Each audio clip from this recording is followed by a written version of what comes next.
Gilded Age was a time of unchecked corruption.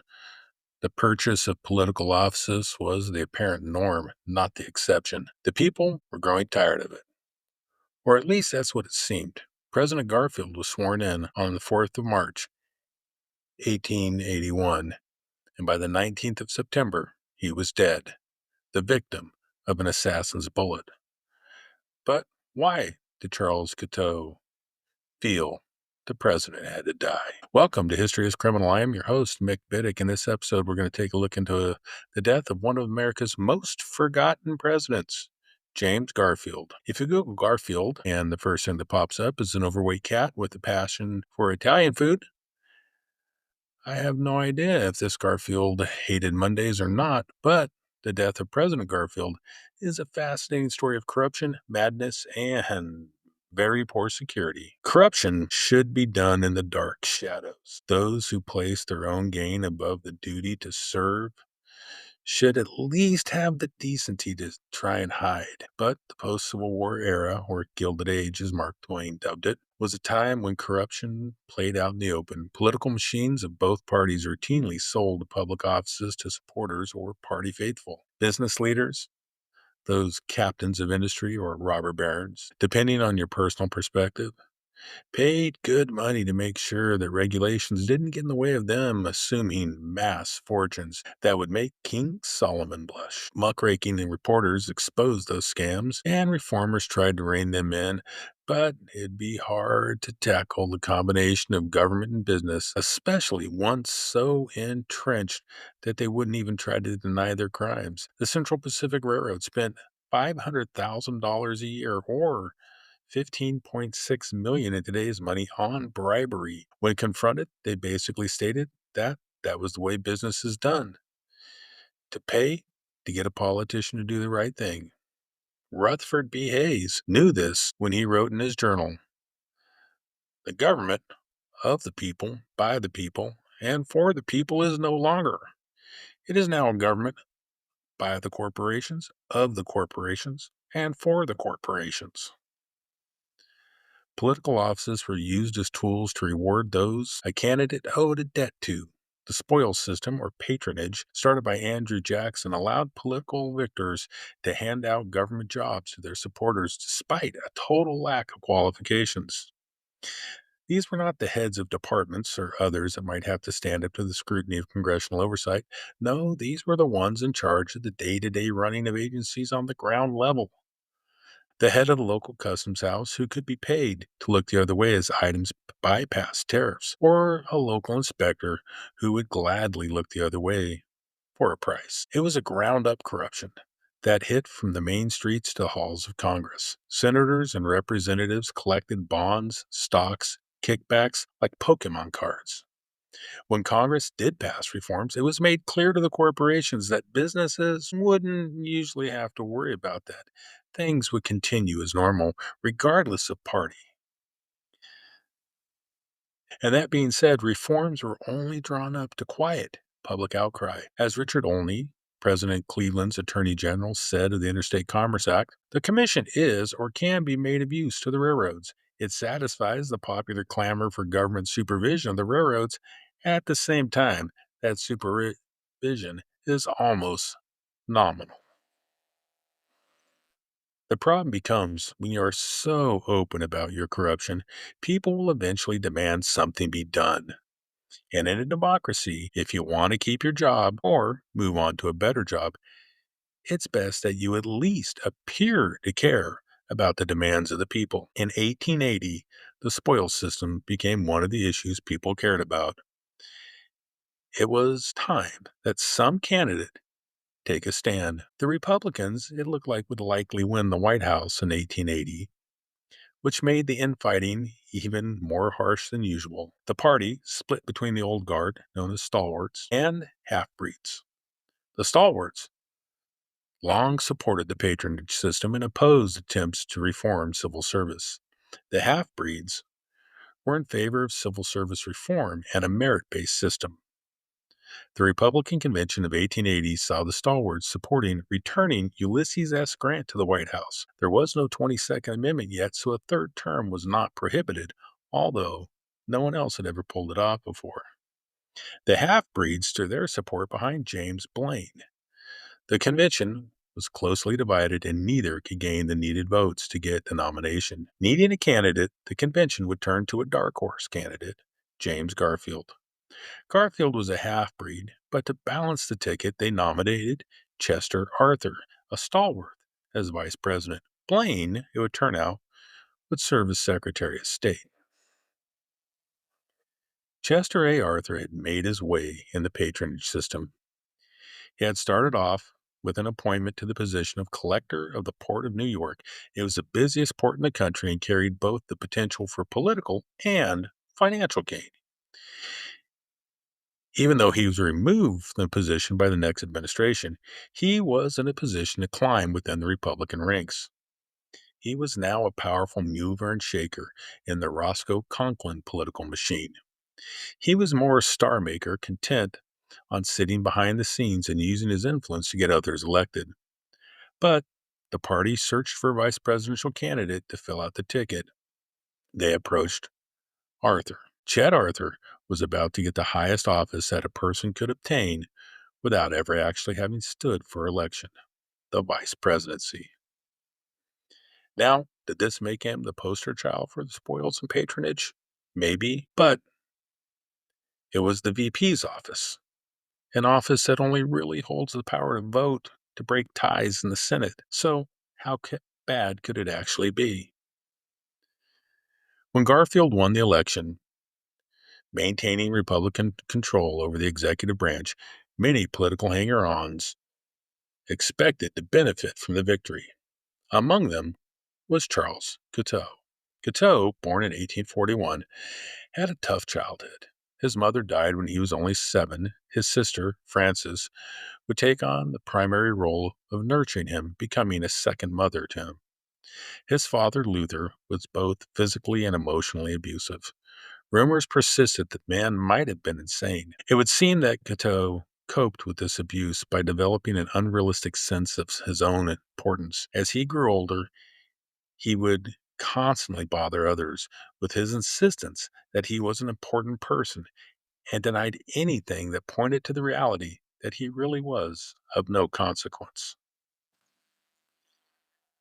By 1860, he'd become a follower of John Noyce, embracing the communal living and free love aspects of the Oneida community. If you're not familiar with Noyce and the Oneida, think of 1960s free love communes like a 19th century flower power. Even though most people in the commune found Guiteau off-putting, he lived there until 1865. It must have been hard for a person with his ego to live among people who viewed everyone as equal and expected everyone to work together. By the time he left, he had decided that Noyce was a tyrant. At one point, someone at the Oneida even sent a letter to Guiteau's father questioning Guiteau's sanity. Little did they know, his dad was also nuts. Despite his apparent dislike of Noyce, after leaving the commune in 1865, he started a newspaper that attempted to spread the Oneida teachings.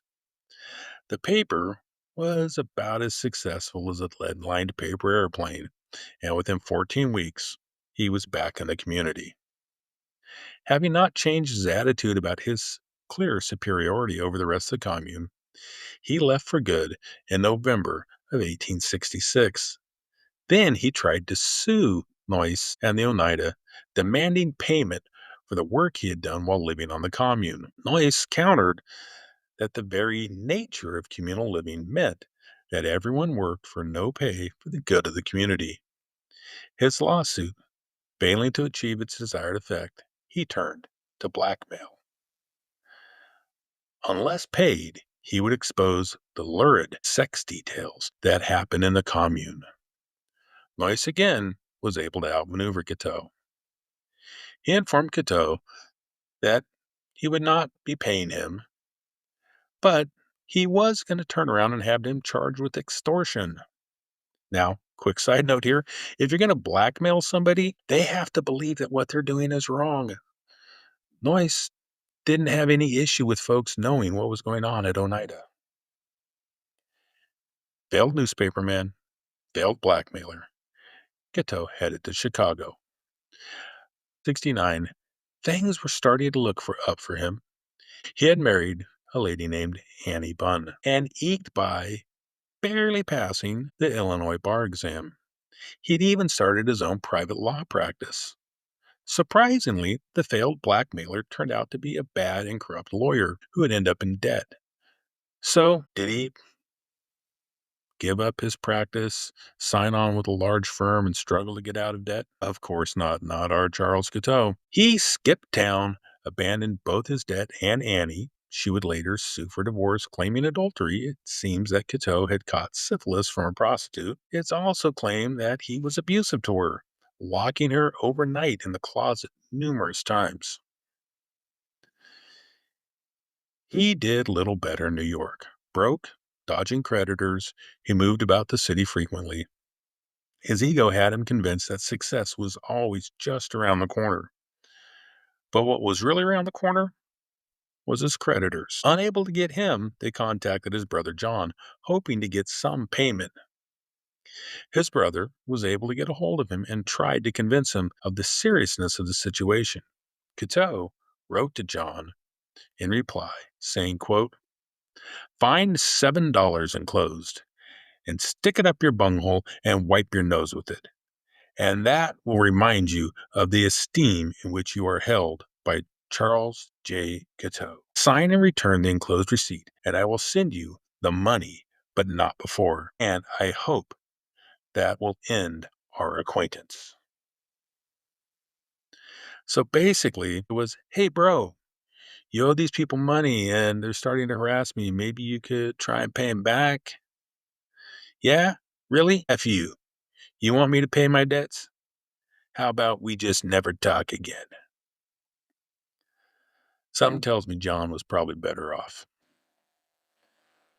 At least one of his creditors did finally catch up to him, and he spent a short stint in jail for running out on his rent. It was his sister, Frances, who basically raised him, who he would turn to in this time of need after getting out of jail. He lived with her and her family only a few months into the arrangement, though. He attacked Frances with an axe. That's right. Here, sis. Thanks for letting me stay with you. Let me chop you with an axe. She was able to get to safety, but it was recommended that she have Guiteau committed to an institution. Possibly seeing what was coming, Guiteau skipped town before Francis could take any action.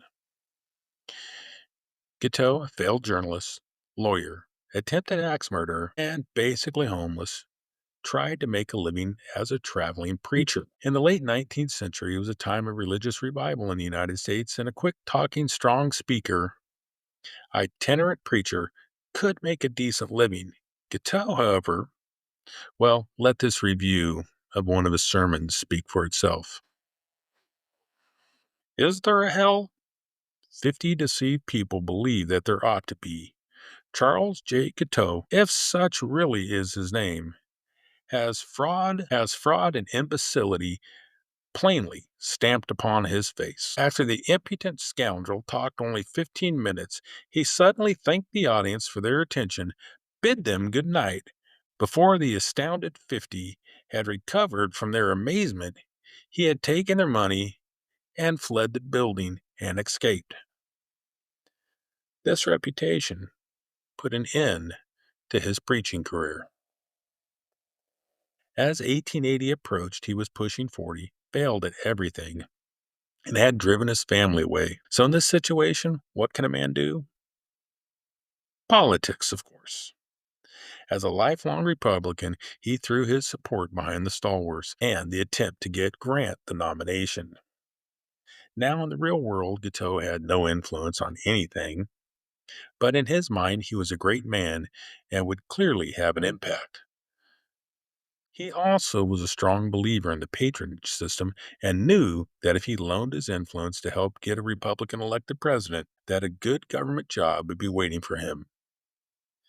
In his self-aggrandizing way of thinking, he was a great man, and this would be the chance to finally show that to the world.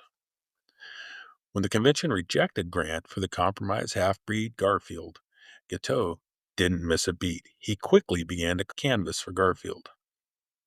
He was just as bad at this as he had been at everything else. Having already written pamphlets for Grant, he essentially just changed the name on those pamphlets to Garfield. The biographical information on the flyer included Grant's childhood, military record, government accomplishments, but credited them to Garfield. Considering Grant's story was one of the best known and most famous of the 19th century, having won the Civil War, served 2 terms as president, and all these pamphlets at best had done was confuse people, or at worst, make it look like Garfield was trying to take credit for Grant's accomplishments. Either way, it's very unlikely that these flyers or the single lightly attended speech that he gave had any impact on the outcome of the election. When Garfield pulled out a narrow victory in the general election, Guiteau believed he was the primary cause for victory. How he reached this conclusion is a mystery. There's no evidence that anyone from the party or the Garfield campaign had anything to say to him about him having any part in the victory. Sure, he was now finally on his way to great things. He moved to Washington, D.C. to wait an appointment to an important, influential government position. Now, clearly, he is delusional, so delusional that he's now living in DC, just waiting for that note saying, hey, here's your appointment to secretary of whatever or ambassador to, what's it stand. But nobody has any clue who this man is. Once in DC, Guiteau decided he would accept an appointment to the Foreign Services, writing to Garfield. Next spring, I expect to marry the daughter of a deceased New York Republican millionaire. And I think we can represent the United States at Vienna with dignity and grace. Garfield, not having a clue who Guiteau was, never responded. Guiteau wrote Garfield again, saying that he had tried to see him, but the president was busy. He further said that he would take the position as ambassador in Paris if the current ambassador to Austria didn't want to leave his position. Once again, hearing nothing in return, he wrote to the Secretary of State, James Blaine, informing him that his letters to Garfield and assuming that his appointment was in the works and would be quickly approved by the Senate.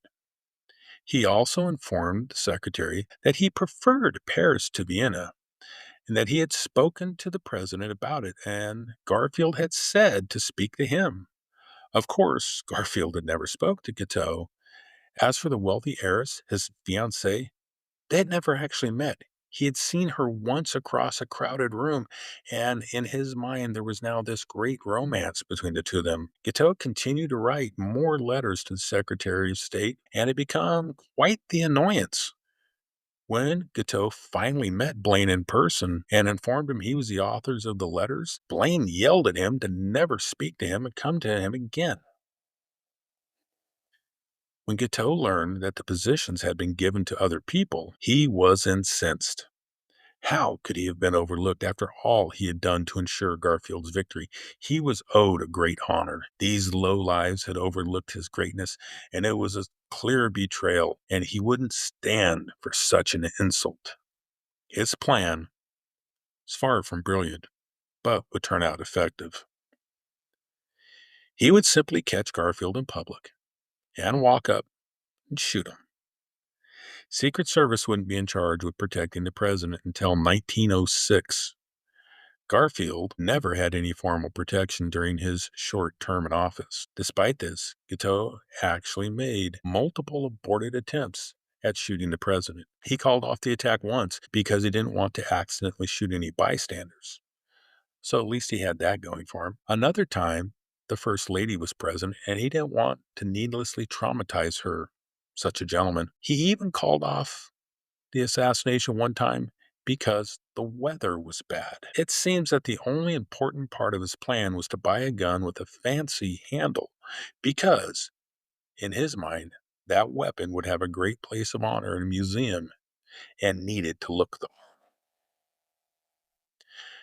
July 2nd, 1881, everything lined up correctly for him. Garfield was going to take a brief vacation for the 4th of July. He was walking through the Baltimore and Potomac Railway Station, accompanied by his two sons and Secretary of State James Blaine. He had no personal bodyguard or police escort. The President of the United States and the Secretary of State were just walking around a crowded train station in the middle of a holiday commute like a couple of normal guys headed to the beach for the weekend. Maybe that's how it should be, but the reality is that the President should have some protection beyond a double-breasted suit. Guiteau stepped out of the crowd, walked up to Garfield from behind, and fired 2 shots. Garfield was said to be more in shock than in pain, but he still dropped to the floor. As chaos broke out, Guiteau vanished into the crowd. People ran in different directions, some attempting to get away to safety, some trying to help, others just crowding, wanting to see.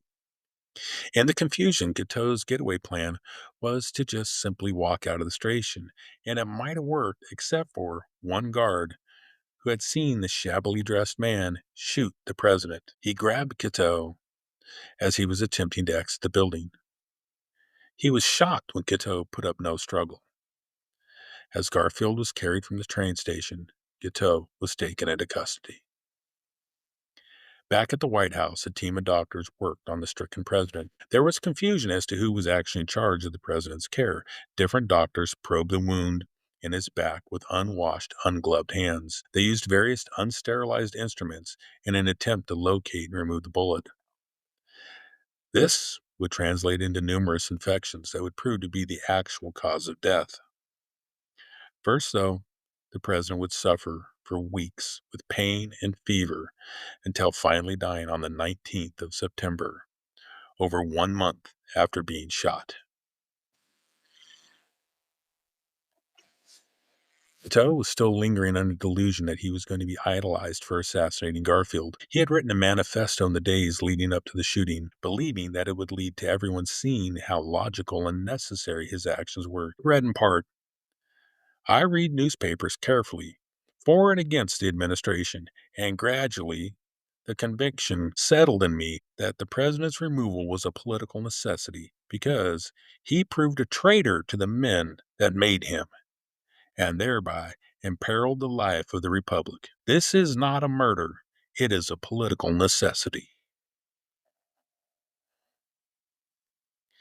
He also wrote to General William Tecumseh Sherman, saying that the killing of the president was a political necessity. He knew he would be jailed and instructed Sherman to have troops ready to take control of the jail. Needless to say, Sherman didn't send troops to the jail to break out Guiteau. He instead passed the letter on as evidence to use against Guiteau at trial. On turning it over, Sherman said he didn't know the author and had never seen or heard of him. His trial became a circus. Surprisingly, his brother-in-law, Francis's husband, acted as his defense counsel. She must have really loved her little brother. After all, he had tried to kill her with an axe, and still she had her husband defend him.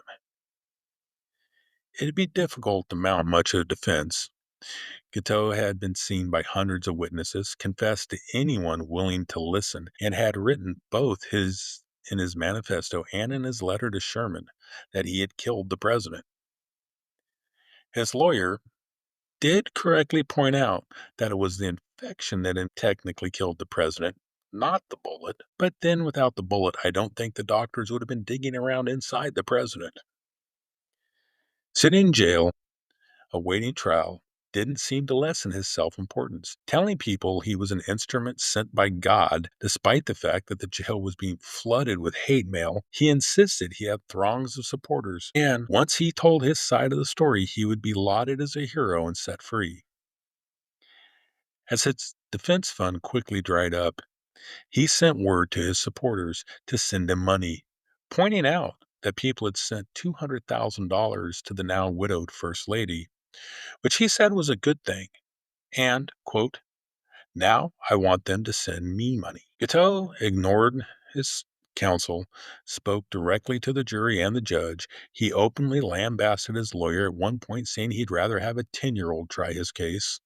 He accused him of compromising his case. Several doctors and his family all testified that he was clearly insane and should be institutionalized, but the court thought it better to execute him. On the 30th of June, 1881, he was hanged.